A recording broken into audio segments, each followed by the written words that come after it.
The Neoliberal Podcast is part of the Neoliberal Project and made possible by our members and supporters. If you enjoy the podcast and want to become a member of the project, head to neoliberalproject.org/join. You can also support us on Patreon at patreon.com/neoliberalproject. These members and patrons help cover the podcast's expenses and make it all happen. Thanks for your support and enjoy the episode.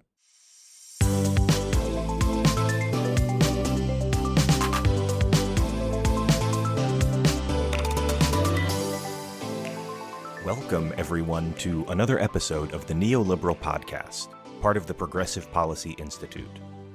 I'm your host, Jeremiah Johnson. With rising tensions between America and authoritarian countries like Russia and China, and frankly, Russia and China being countries that are antagonizing large parts of the world right now, there's been a call for Congress to enact policies that keep America ahead, not just militarily, but in terms of our economic power, our technological capacity, and to keep America as one of the most innovative and dynamic economies in the world. Here to talk about that effort is Representative Bera. Congressman Bera is a 5-term congressman representing the Sacramento area and California's 7th District. He's a member of the New Democrat Coalition. He serves on the Committee for Foreign Affairs.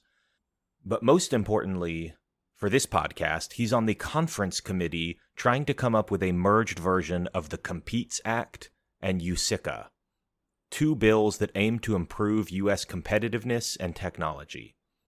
And that's what we're talking about today. The COMPETES Act, American innovation, and how this ties into today's politics.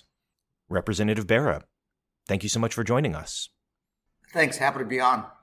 So I think the first thing we should do is we should just set, for people who are not familiar with it, a broad overview of the COMPETES Act. And we could call it COMPETES, we can call it USICA.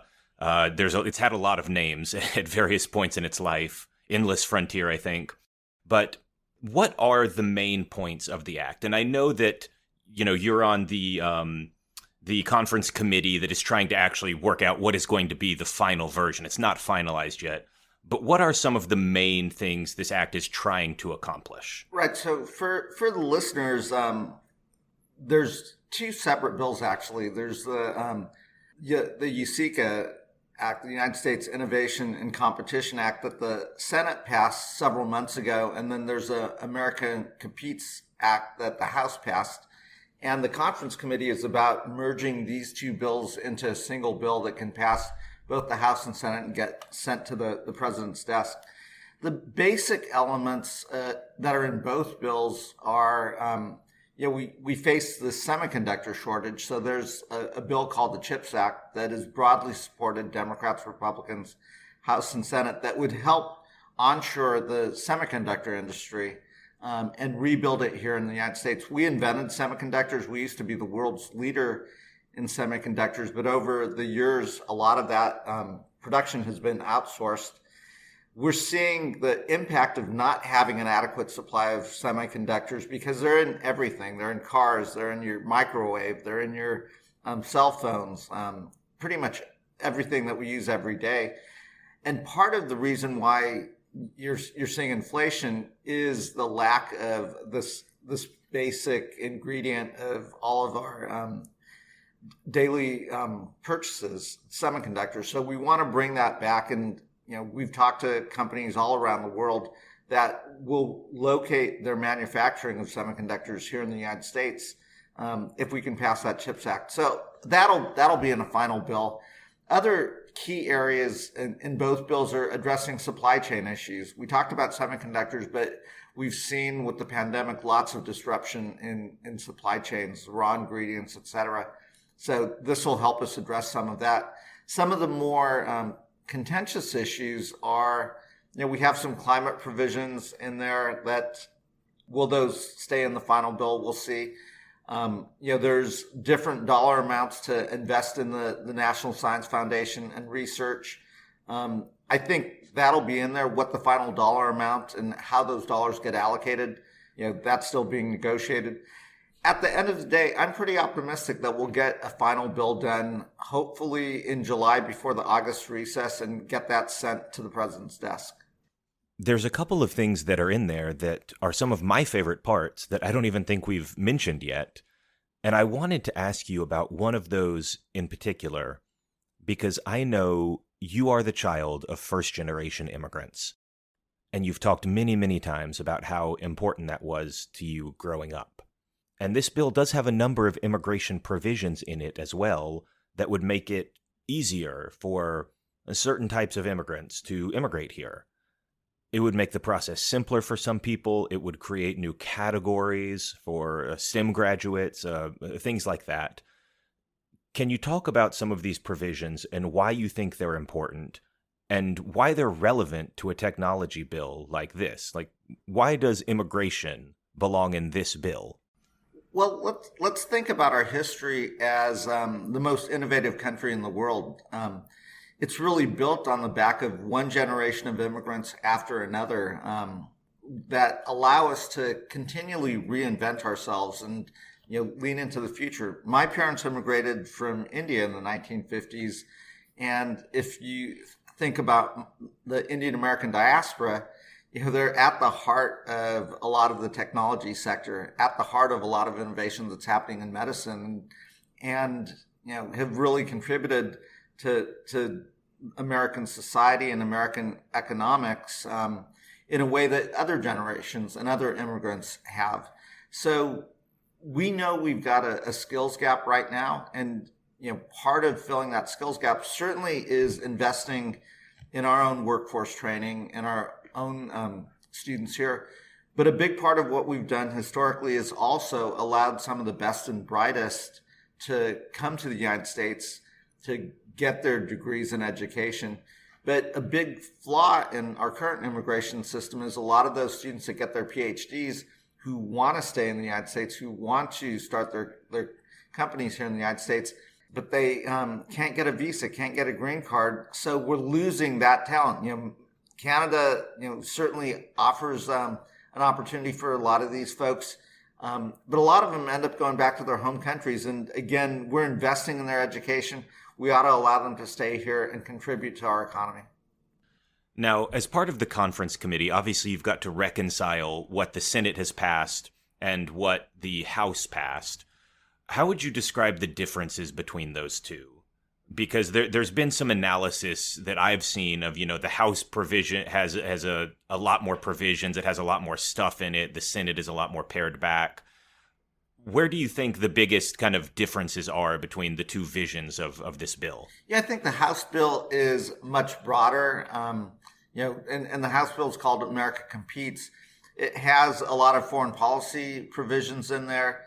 It addresses, some of the economic coercion issues that we see China and some of the practices that we're seeing coming out of China.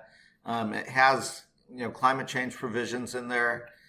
And, I think those are some of the more contentious, and it has some trade provisions in there that, are getting bogged down. So that's where a lot of the negotiations taking place between the House and Senate, Democrats and Republicans. My best guess is at the end of the day, the bill will narrow and probably resemble the Senate bill a bit more, which again, I think is okay. We've got to do something, and I again think there's an urgency to do it before the August recess and get it passed in the House, Senate, and over to the president's desk. And the president, for the most part, has indicated there's some urgency here as well.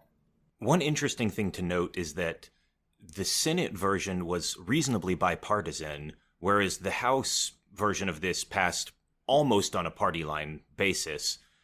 What would you attribute that to? Is it a different strategy by Democrats in the two chambers? Is it because Republicans in the House are just much less inclined towards cooperation? I think it's a little bit of both. I think the House at its current state is a little bit more partisan than the Senate is, although both bodies are somewhat partisan. I also think, the Senate moved first, and in the Senate, you have to have at least 60 votes. That means you have to get at least 10 Republicans, which forces, that negotiating and compromise. We did try in the House to get a bipartisan bill, but again, when you start talking about climate change, putting some of the provisions on trade and other things in there that are the ones that are a little bit more contentious, the Republicans, for the most part, did not vote for the America Competes bill.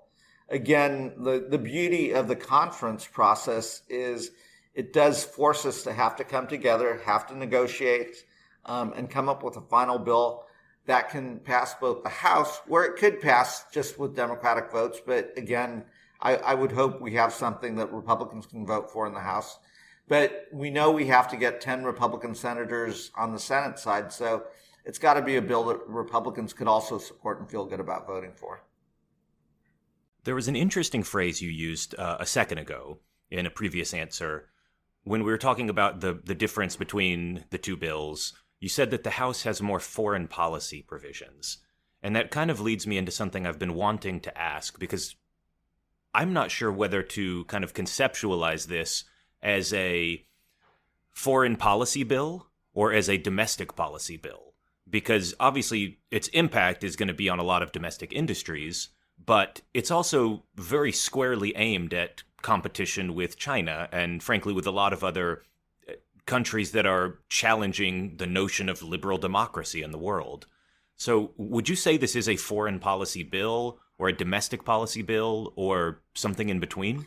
I'd say this is a domestic policy bill that understands foreign competition. So what I mean by that is it's an investment in America. It's an investment in R&D. It's an investment in rebuilding our manufacturing base in some critical industries, and it's building towards the future. So it's an investment in us, but with an eye that we're now in a global marketplace where we're competing with, obviously China, but we're competing with the Koreas of the world, Japans of the world.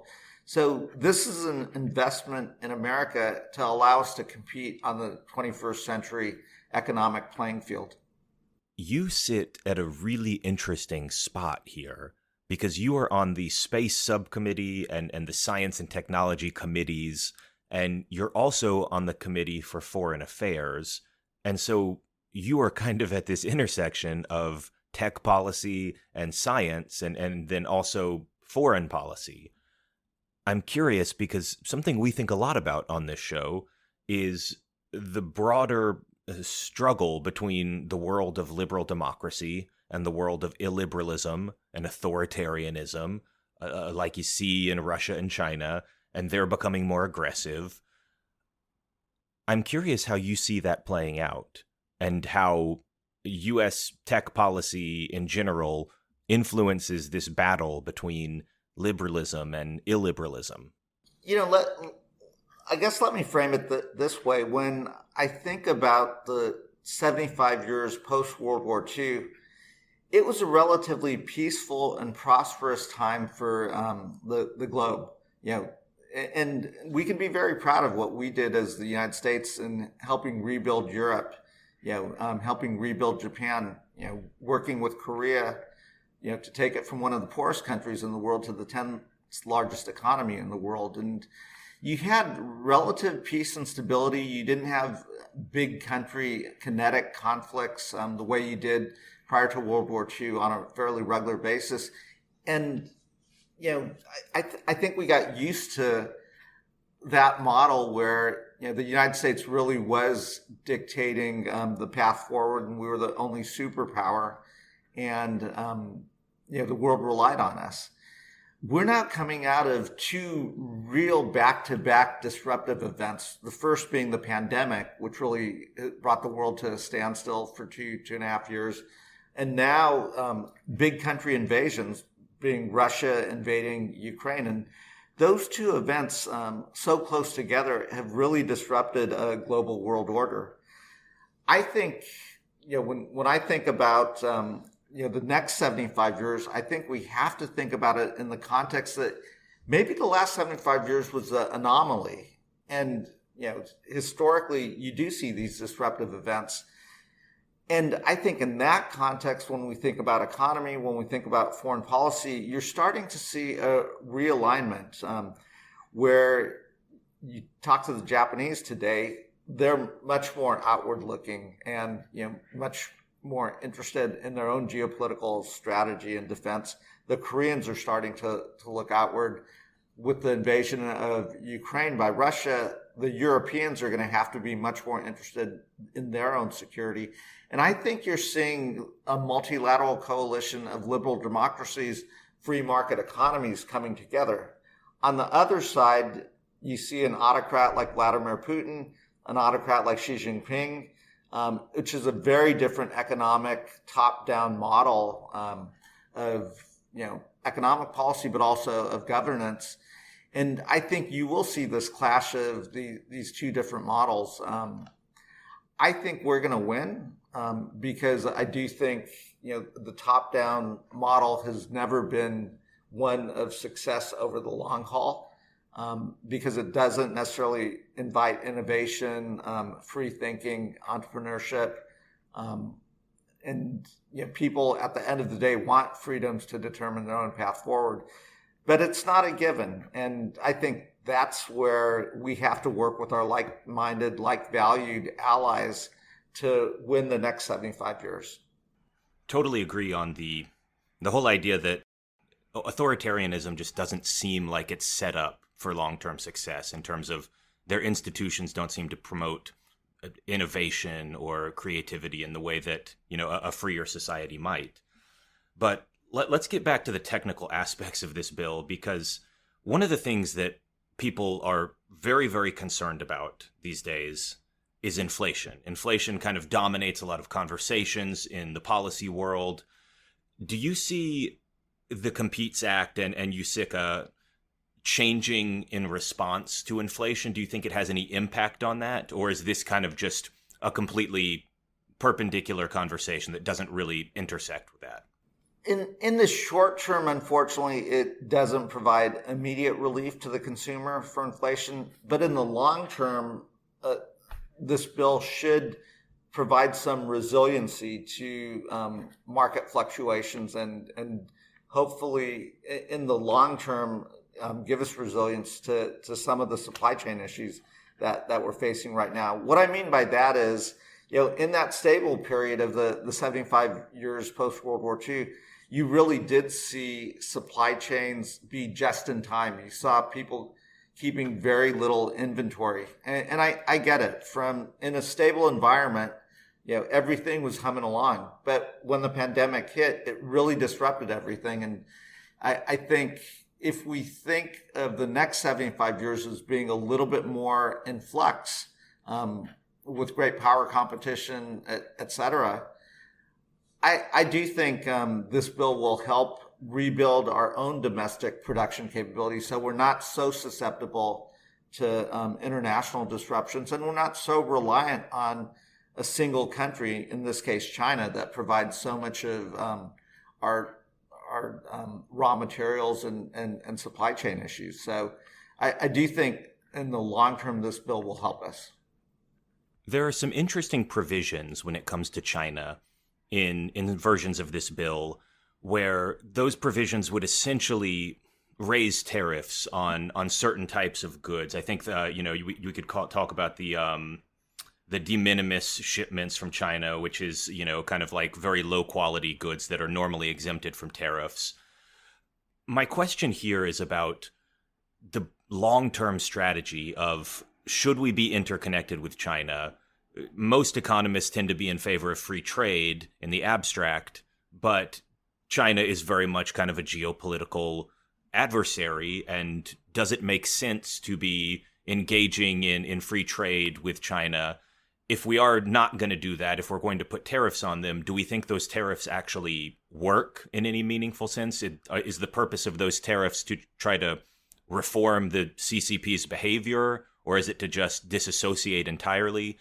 How do you think about the whole issue of whether or not tariffs on China work and what they're trying to accomplish? So I tend to be a free trade Democrat that is in favor of reducing barriers to the movements of goods and services, and then allowing market competition to win the day.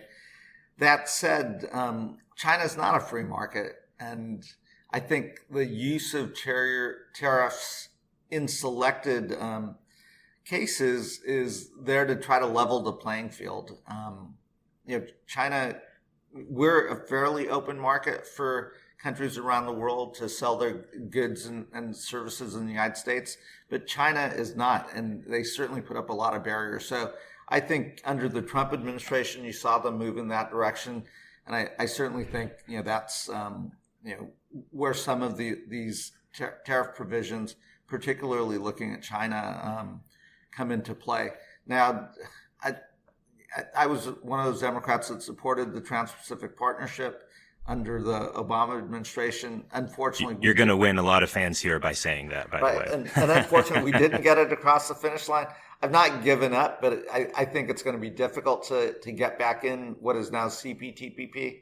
But the President Biden's announced this Indo-Pacific Economic Framework.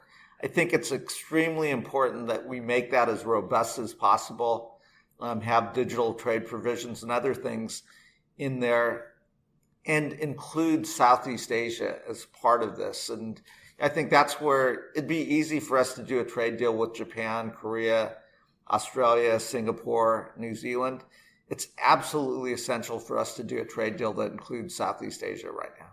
Well, you are absolutely preaching to the choir here. It's a crying shame that we didn't come up with a trade pact that would have essentially isolated China from, and allowed us to set the rules of the road. But that's crying over spilled milk a little bit. So I have seen some criticism of this bill come from different corners. There are some who ask why the semiconductor industry in specific needs this money. The earlier versions of the bill were kind of more focused on just general science and R&D funding in general. Just let's fund basic science. Let's pump billions of dollars into that. Whereas the current version is a little bit more narrowly focused, and by far the biggest line item is semiconductors. Why, in specific, do we think it's a good idea to kind of subsidize the semiconductor industry rather than broad-based science research? So I think we ought to do both. But the reason why semiconductors are such a big part of this bill and why there's broad bipartisan support is semiconductors are in everything that we do, from our missile defense systems to our washing machines to microwaves to our credit cards. And it's an essential element and base material for just about everything in our daily lives. So to be dependent on a country that we're in competition with that can turn the spigot off is not a good thing. We also know that the advanced semiconductors, artificial intelligence, all of that's moving really fast, and we want to maintain our lead in that area. So we want to bring those industries back to the United States. We're in a global marketplace. So let me take Intel, for example. They're ready to invest $20 billion in the state of Ohio to build a semiconductor fabricating plant. That's a good thing. But we're in a global marketplace. Germany is offering them significant subsidies to build in Germany. I'd rather build in Ohio than Germany. And again, in this global marketplace, we ought to lead the way in semiconductors. Another criticism that I have seen lobbed at the bill, and I think this is more focused on the House version than the Senate version, is that inherent to getting things through the House is that you're going to end up with like a random grab bag of kind of unrelated items, some of which aren't even related to the bill. They're not great policy, or they're accused of being pork. I guess I would ask two questions. Number one, would you say that's an accurate description, or would you dispute that?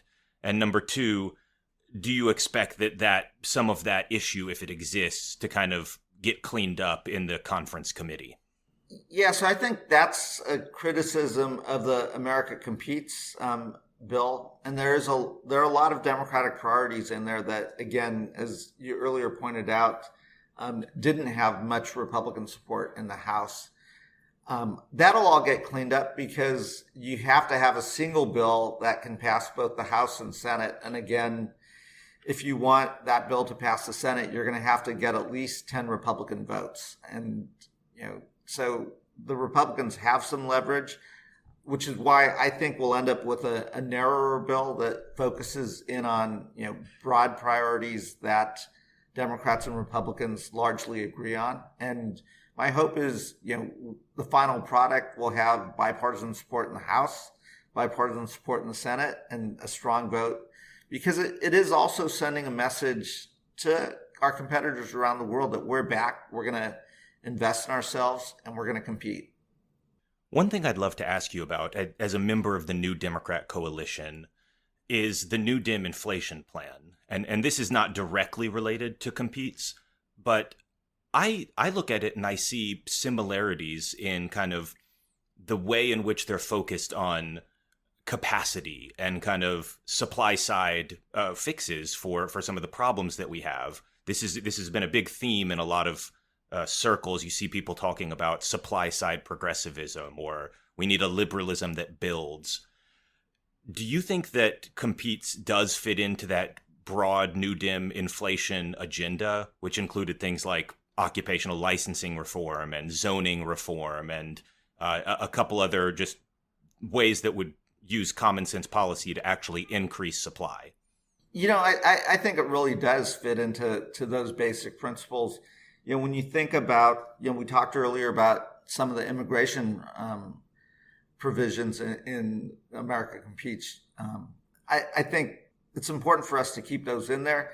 In our New Dem paper on inflation, we talk about the need for immigration and reasonable immigration, both lower skilled immigration, say for farm workers, construction workers, the service industry, but also for high skilled immigration. Both of those are going to be important long term to help us combat inflation. You talked about some of the regulatory reforms. The cost of housing in my home state of California is, just making it unlivable for, teachers, police officers, and others. We've got to build more housing stock, but we've also got to reform the regulatory environment to make it easier to build more affordable housing stock. You talked about, looking at some of the licensing provisions and things like that. I think these are areas where we could work with Republicans and get bipartisan agreement to get stuff done. I mean, the other area that we're focused on is in the American Rescue Plan, we extended ACA subsidies, which has really allowed a lot of middle-class individuals to either get access to healthcare coverage or lower the cost of their healthcare coverage. And those provisions are about to expire. We think that's also another area that we ought to address, probably through a reconciliation bill, but we ought to get this done. I know that's a big priority later this year, is to use the reconciliation process to extend those ACA subsidies. We know that you have to run in just a moment. They're calling you in for votes, and obviously that's a fairly important thing for you to do. So we'll close with this question, because you are in the conference committee here. You are deep in the weeds. Are there any of the kind of smaller provisions of this bill that you would want to call out or highlight that maybe don't get as much press coverage? Because immigration provisions are pretty frequently covered. Obviously, semiconductor provisions, billions of dollars there, R&D funding. Is there anything smaller that you would want people to know is either part of the bill or could be part of the final bill that you would just want to highlight as like, this is something we should protect? This is a great priority in the bill. Well, I'm going to be a little parochial here because some of the provisions that I got into the House bill, not on my science hat, but on my foreign policy hat, really was asking the administration to take a deep look at how China uses economic coercive policies. And what I mean by that is they use the power of debt financing to provide resources to, say, a country like Sri Lanka. But the way they're providing that debt is extremely coercive, and you're watching countries like Sri Lanka get in trouble. They also use retaliatory practices against, the Vietnams of the world, the Koreas of the world. And we really need to understand how they use these coercive tools. And then we need to know what countermeasures do we have in place to, offer the Sri Lankas of the world alternative financing and collaboration. So it doesn't get talked about a whole lot, but we did get it in the House version of the bill. I hope it stays in there. It shouldn't be controversial. It's just asking us to better understand China's economic coercive policies, but then prepare what are our countermeasures on something like that. And again, if it doesn't stay in the final bill, I'm pretty sure we're going to move that as a standalone bill. Well, I think it's certainly true that China's Belt and Road Initiative, which was initially much ballyhooed, has actually ended up making them some enemies in some cases. You mentioned Sri Lanka as one case, but it reminds me of your earlier point. Autocracies are not well built for the long run. They don't have great institutions for winning friends in this case, and I think this is a good example of that. I agree, and I think we've got a great story to tell along with our like-valued partners like Japan, Australia, Singapore, and others. We got to go tell it, and we've got to be on the playing field. And again, I'm optimistic about what the 21st century looks like, and that our values can win the day, but we've got to be in the game, and we've got to do what we do best.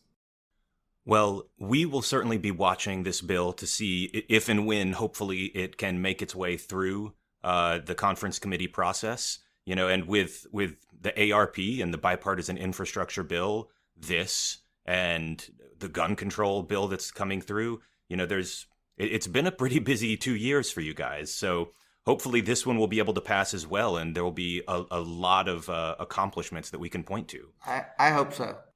Well, Representative Bera, I know that you have to go vote now, so I want to say thank you for your time. Great. Thank you. Be well, be safe, and let's be kind to one another.